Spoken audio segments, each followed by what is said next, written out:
Bengali টিউশনে তোমাদের সকলকে স্বাগত। আমি শুভময়।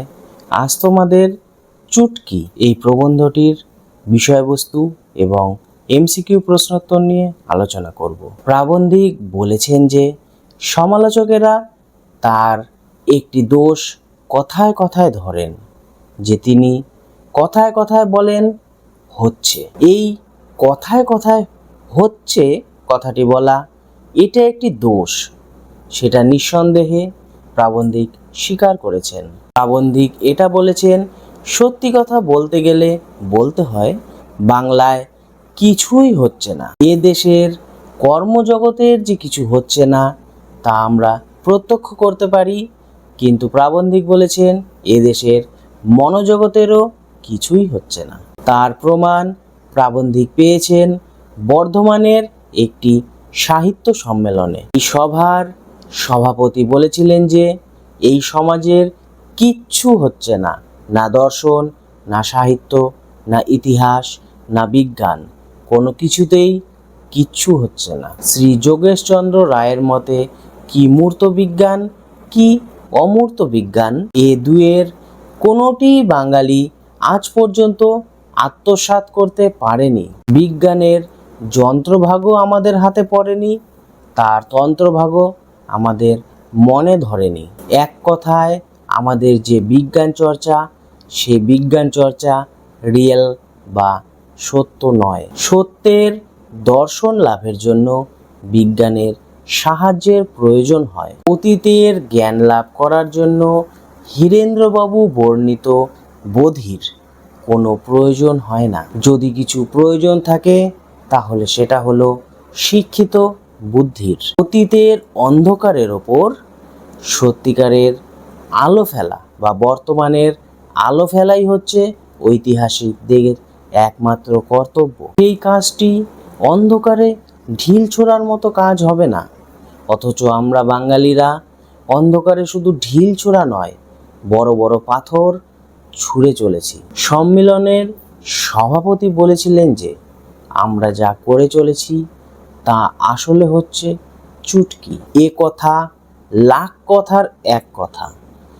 সকলেই জানে যে যখন আমরা ঠিক কথাটি ধরতে পারি না, তখনই আমরা লাখ কথা বলে থাকি। এই চুটকি বিশেষণটি খুঁজে না পাওয়ায় আমরা বঙ্গ সরস্বতীর গায়ে অবান্তর, অবাস্তব ইত্যাদি বিভিন্ন নামের ছাপ রেখেছি, অথচ তার প্রকৃত পরিচয় আমরা কখনোই দিয়ে উঠতে পারিনি। শ্রীযুক্ত যোগেশচন্দ্র রায়ের অভিবাসন যে চুটকি নয়, এ কথা স্বয়ং শাস্ত্রী মশাইও স্বীকার করে নিয়েছেন। হীরেন্দ্রবাবুর অভিবাসন চুটকি নয়, কারণ তার প্রবন্ধ একে তো সংক্ষিপ্ত, তার উপর আবার সহজবোধ। শাস্ত্রী মশাইয়ের মতে যে কাব্য মহাকায় তাই হলো মহাকাব্য।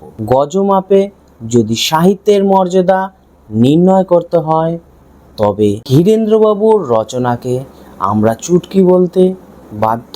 কেননা তার ওজন যত বড়ই হোক না কেন, তার আকার ছোট।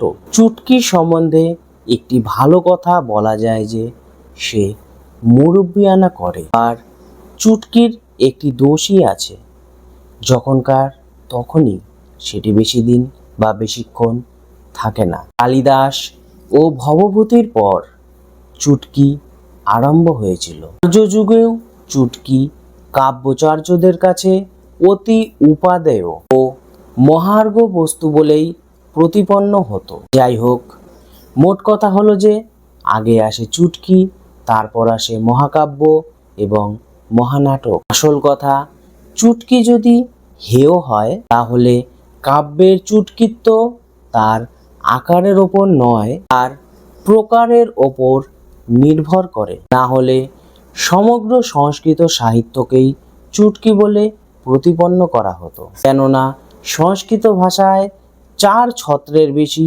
কবিতা লক্ষ্য করা যায় না, এবং এই বৈশিষ্ট্য কাব্যে এবং নাটকে কোথাও লক্ষ্য করা যায় না। শুধু কাব্যে কেন, বেদেও হাতে ও বহরে চুটকির মধ্যেই ধরা পড়ে যায়। বাঙালি ব্রাহ্মণেরা বুদ্ধিমান বলে বেদাভ্যাস করে না। কর্ণবধের জন্য যতটুকু বেদ দরকার, আমাদের বাঙালি ব্রাহ্মণেরা ঠিক ততটুকুই বেদকে আয়ত্ত করেছিল। অথচ বাঙালি বেদ পাঠ না করেও এ কথা জানে যে ঠিক হলো ছোট কবিতা ও সাম গান। সুতরাং আমরা যখন ছোট কবিতা ও গান রচনা করি, তখন আমরা ভারতবর্ষের কাব্য রচনার সনাতন রীতিকেই অনুসরণ করে থাকি। শাস্ত্রী মশাই মুখে যাই বলুক না কেন, কাব্যে তিনি চুটকিরই পক্ষপাতী। তিনি আজীবন চুটকিতেই হাত তৈরি করেছেন। আসলে শাস্ত্রী মশাইয়ের উদ্দেশ্য ছিল তার রচনা লোকের মুখরোচক করা, এবং সেই উদ্দেশ্য তিনি সফল করার জন্য সত্য ও কল্পনাকে একসঙ্গে মিশিয়ে ঐতিহাসিক 32.5 ভাজার সৃষ্টি করেছেন। শাস্ত্রী মশাই যে তাম্র শাসনে শাসিত নয়, তা তিনি প্রতিটি পাতায় পাতায় বলে গিয়েছেন। বলেছেন, আমি বলি, আমার মতে, ইত্যাদি ইত্যাদি। থেকেই প্রমাণ পাওয়া যায় শাস্ত্রী মশাই ইতিহাস বস্তুতন্ত্রতার কোনো ধার ধারেন না। অর্থাৎ এক কথায় তা কাব্য, এবং যখন তা কাব্য হবে তখন যে সেটা চুটকি হবে তা অস্বীকার করা যাবে না। প্রথম পরিচয়ে আর্যরা যে বাঙালি জাতি সম্বন্ধে অনেক কুকথা বলেছেন, তার পরিচয় আমরা এই যুগেও পেয়েছি। আর্যরা যে বাঙালিদের কটুবাক্য প্রয়োগ করেছেন, এ কথা সহজেই বিশ্বাস করা হয়। তবে এক্ষেত্রে সন্দেহ হয়, আর্যরা যদি আমাদের গালি দিতেন, তবে আমাদের পাখি বললেন কেন? পাখি বলে গালি দেওয়ার প্রথা কোনো সমাজে তো লক্ষ্য করা যায় না। অপমান করার উদ্দেশ্যে মানুষকে যে সমস্ত প্রাণীর সাথে তুলনা করা হয়ে থাকে, তারা হয়ে থাকে ভূচর ও চতুষ্পদ। পাখি বলে নিন্দা করার একটিমাত্র শাস্ত্রীয় উদাহরণ প্রাবন্ধিকের জানা আছে। বাণভট্ট তার সমসাময়িক প্রাবন্ধিকদের কোকিল বলে ভৎসনা করেছিলেন, কেননা তারা বাচাল।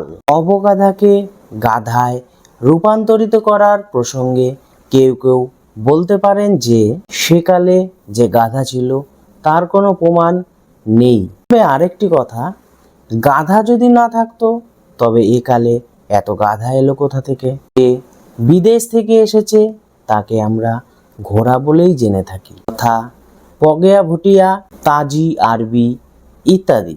সংস্কৃত ভাষায় বঙ্গ শব্দের অর্থ বৃক্ষ। সুতরাং ধরে নেওয়া যেতে পারে যে আরণ্যক শাস্ত্রে বৃক্ষ, পক্ষী, সর্প ইত্যাদি অরণ্য জীবজন্তুরই উল্লেখ করা হয়েছিল, সেখানে বাঙালির নামও করা হয়নি। অতএব আমাদের অতীত অতি গৌরবের বস্তু ছিল না। আবার এই অতীতকে অগৌরবের বস্তুও বলা চলে না। ইতিহাস ধাতু সম্ভবত হজ ধাতু থেকে উৎপন্ন হয়েছে। অন্তত শাস্ত্রী মশাইয়ের ইতিহাস যে হাস্যরসের উদ্রেক করে, সে বিষয়ে কোনো সন্দেহ নেই।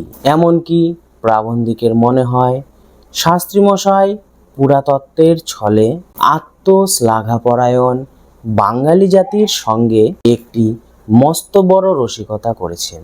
এটি হলো চুটকি প্রবন্ধের সামান্য আলোচনা, খুবই সংক্ষেপে, এবং জানি একটু কঠিন ব্যাপারটি, তবুও আলোচনা করলাম। বুঝতে অসুবিধা হলে জানাবে, পুনরায় আলোচনা করে দেব। এবার এই প্রবন্ধের এমসিকিউ প্রশ্ন উত্তর নিয়ে আলোচনা করছি। সমালোচকেরা আমার রচনার একটি দোষ ধরেন যে আমি কথায় কথায় বলি। অপশনগুলি হলো হচ্ছে, হয়েছিল, হচ্ছে না। সঠিক উত্তর হচ্ছে। উক্ত মহাসভার পঞ্চ সভাপতি সমস্বরে বলেছেন যে উক্ত মহাসভা বলতে বোঝানো হয়েছে। অপশনগুলি হলো বাংলাদেশের মহাসভা, বর্ধমানের সাহিত্য সম্মেলন, কলকাতার সাহিত্য সম্মেলন। সঠিক উত্তর বর্ধমানের সাহিত্য সম্মেলন। আমরা না পাই সত্যের সাক্ষাৎ, না করি সত্যাসত্যের বিচার। কে বলেছেন? অপশানগুলি হলো হীরেন্দ্রনাথ দত্ত, যদুনাথ সরকার, যোগেশচন্দ্র রায়। সঠিক উত্তর হীরেন্দ্রনাথ দত্ত। কি মূর্ত বিজ্ঞান, কি অমূর্ত বিজ্ঞান, এ দুয়ের কোনোটিই বাঙালি অদ্যাবধি আত্মসাৎ করতে পারেনি। মতটি কার? অপশানগুলি হলো হীরেন্দ্রনাথ দত্ত, যদুনাথ সরকার, যোগেশচন্দ্র রায়। সঠিক উত্তর যোগেশচন্দ্র রায়। চুটকি প্রবন্ধটি প্রমথ চৌধুরীর কোন প্রবন্ধ গ্রন্থের অন্তর্গত? অপশানগুলি হলো বীরবলের হালখাতা, নানা কথা, আমাদের শিক্ষা। সঠিক উত্তর বীরবলের হালখাতা। চুটকি প্রবন্ধটি কোথায় প্রকাশিত হয়? অপশানগুলি হলো সবুজপত্রে, বিচিত্রাতে, ভারতীতে। সঠিক উত্তর সবুজপত্রে। ইতিহাস চর্চার উদ্দেশ্য সত্যের আবিষ্কার এবং উদ্ধার। এ সত্য নিত্য এবং গুপ্ত সত্য নয়, অনিত্য এবং লুপ্ত সত্য। মতটি কার? অপশানগুলি হলো হীরেন্দ্রনাথ দত্ত, যোগেশচন্দ্র রায়, যদুনাথ সরকার। সঠিক উত্তর যদুনাথ সরকার। হীরেন্দ্রবাবুর বর্ণিত বোধির ইনস্টিটিউশনের প্রয়োজন নেই, প্রয়োজন আছে শুধু। অপশানগুলি হলো জ্ঞানের, শিক্ষিত বুদ্ধির, ইতিহাস চর্চার। সঠিক উত্তর শিক্ষিত বুদ্ধির। অতএব দেখা গেল যে সম্মিলনের সকল শাখাপতি এ বিষয়ে একমত যে অপশানগুলি হলো কিছু হচ্ছে না, কিছু হবে না, কিছু হচ্ছে। সঠিক উত্তর কিছু হচ্ছে না। প্রবন্ধ একে সংক্ষিপ্ত, তার উপর আবার সহজবোধ্য। কার প্রবন্ধ সম্পর্কে এই মত? অপশানগুলি হলো হীরেন্দ্রনাথ দত্ত, যোগেশচন্দ্র রায়, যদুনাথ সরকার। সঠিক উত্তর হীরেন্দ্রনাথ দত্ত। যে কাব্য মহাকায় তাই হচ্ছে মহাকাব্য। কে বলেছেন? অপশানগুলি হলো হীরেন্দ্রনাথ দত্ত, যোগেশচন্দ্র রায়, যদুনাথ সরকার। সঠিক উত্তর হীরেন্দ্রনাথ দত্ত। গজমাপে যদি সাহিত্যের মর্যাদা নির্ণয় করতে হয় তাহলে হীরেন্দ্রবাবুর রচনা অবশ্য। অপশানগুলি হলো কবিতা, মহাকাব্য, চুটকি। সঠিক উত্তর চুটকি। একখানা বই পড়িলাম, অমনি আমার মনের ভাব পরিবর্তন হইয়া গেল। কে বলেছেন? অপশানগুলি হলো যোগেশচন্দ্র রায়, যদুনাথ সরকার, প্রমথ চৌধুরী। সঠিক উত্তর প্রমথ চৌধুরী। স্বল্পস্তুতির অর্থ অতিনিন্দা বলেছেন। অপশানগুলি হলো যোগেশচন্দ্র রায়, যদুনাথ সরকার, ইংরেজ। সঠিক উত্তর ইংরেজ। চুটকির একটি দোষ আছে। অপশানগুলি হলো অশ্লীলতা দোষে দুষ্ট, যখনকার তখনই, বেশি দিন থাকে না, সংক্ষিপ্ত। সঠিক উত্তর যখনকার তখনই, বেশি দিন থাকে না। চুটকি আরম্ভ হইয়াছিল। অপশানগুলি হলো রবীন্দ্রনাথের ও শরৎচন্দ্রের পর থেকে, কালিদাস ও ভবভূতির পর থেকে, মঙ্গলকাব্যের পর থেকে। সঠিক উত্তর কালিদাস ও ভবভূতির পর থেকে। কাব্যচর্যদিগের নিকট অতি উপাদেয় ও মহার্ঘ বস্তু। অপশানগুলি হলো কালিদাসের চুটকি, আর্য যুগের চুটকি, আধুনিক যুগের চুটকি। সঠিক উত্তর আর্য যুগের চুটকি। ভবভূতির পরবর্তী কবি। অপশনগুলি হল কালিদাস, ভর্তৃহরি, বাণভট্ট। সঠিক উত্তর ভর্তৃহরি। কেননা জনরব এই যে তিনি কালিদাসের ভ্রাতা, কাকে বলা হয়েছে? অপশনগুলি হল কালিদাস, ভর্তৃহরি, বাণভট্ট। সঠিক উত্তর ভর্তৃহরি। আগে আসে চুটকি, তারপরে আসে। অপশনগুলি হল মহাকাব্য এবং মহানাটক, উপন্যাস এবং ছোট গল্প, মহাকাব্য এবং উপন্যাস। সঠিক উত্তর মহাকাব্য এবং মহানাটক। অবিনাশিনম গ্রাম্যম করত সাতবাহন, বিশুদ্ধ যাজিতিভি কোশং রতৈবীর সুভাষিতই। এই শ্লোকটি কোন গ্রন্থে আছে? অপশনগুলি হল হর্ষচরিত, মেঘনাদবধ কাব্য, রামায়ণ মহাকাব্য। সঠিক উত্তর হর্ষচরিত। সপ্তসতী যখনকার তখনকারই নয়, চিরদিনকারী, এই মতটি কার? অপশনগুলি হল জয়দেব, ভর্তৃহরি, বাণভট্ট। সঠিক উত্তর বাণভট্ট।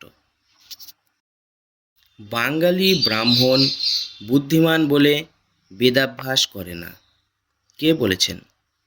অপশনগুলি হল শাস্ত্রী মহাশয় বলেছেন, রবীন্দ্রনাথ বলেছেন, কালিদাস বলেছেন। সঠিক উত্তর শাস্ত্রী মহাশয় বলেছেন। তিনি চুটকিরই পক্ষপাতী, কে? অপশনগুলি হল জয়দেব, ভর্তৃহরি, শাস্ত্রী মহাশয়। সঠিক উত্তর শাস্ত্রী মহাশয়। যে শাস্ত্র অঙ্গরাজ্যে রচিত হয়েছিল কোনটি? অপশনগুলি হল ঋগ্বেদ, হস্তায়ুর্বেদ, সামবেদ। সঠিক উত্তর হস্তায়ুর্বেদ। প্রাচীন আর্যেরা বাঙালি জাতিকে পাখি বলে গালি দিতেন, কোথা থেকে সে কথা জানা যায়? অপশনগুলি হল ঐতরেয় আরণ্যক, ঐতরেয় ব্রাহ্মণ, বাঙালির ইতিহাস। সঠিক উত্তর ঐতরেয় আরণ্যক। সমসাময়িক কুকবিদের কোকিল বলে ভর্ৎসনা করেছেন। অপশনগুলি হল যদুনাথ দত্ত, জয়দেব, বাণভট্ট। সঠিক উত্তর বাণভট্ট। সংস্কৃত ভাষায় বঙ্গ শব্দের অর্থ। অপশনগুলি হল বৃক্ষ, গাধা, পাখি। সঠিক উত্তর বৃক্ষ।